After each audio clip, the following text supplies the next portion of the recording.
M കൊണ്ട് വരക്കാവോന്ന്. പിന്നെന്താ, വരക്കാലോ. M കൊണ്ട് എന്തൊക്കെയോ വരക്കാം.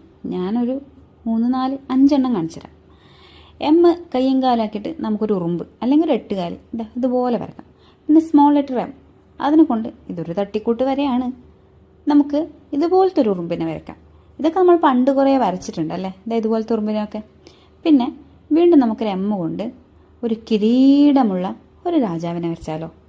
രാജാവിന് കൊമ്പം മീശയൊക്കെ വരച്ചാൽ നല്ല ഭംഗിയുണ്ടാവും കാണാൻ. ഇതൊന്നും ഞാനൊരു പിൻട്രസ്റ്റിൽ നോക്കി വരക്കുന്നതല്ല കേട്ടോ, എല്ലാം മൈ ഓൺ ക്രിയേഷൻ. ഇതുപോലെ നമുക്കിങ്ങനെ എം കിരീടമാക്കിയ ഒരു കിങ്ങിനെ വരക്കാം. അതിനുശേഷം എമ്മിനെ കൊണ്ട് നമുക്ക് ഒരു ഫ്ലവർ വരക്കാം. നമ്മുടെ ഈ ടുലിപ്സ് ഫ്ലവറൊക്കെ ഇല്ലേ, ഇതുപോലെയല്ലേ ഉണ്ടാവുക. ഇതൊരു തട്ടിക്കൂട്ട് എന്ന് പറഞ്ഞാൽ വളരെ തട്ടിക്കൂട്ടൊരു സാധനം. ആനയാണ് ഞാൻ ഉദ്ദേശിച്ചത്. നിങ്ങൾക്ക് എന്താ തോന്നുന്നത് വെച്ചാൽ കമൻറ്റ് ചെയ്തോ.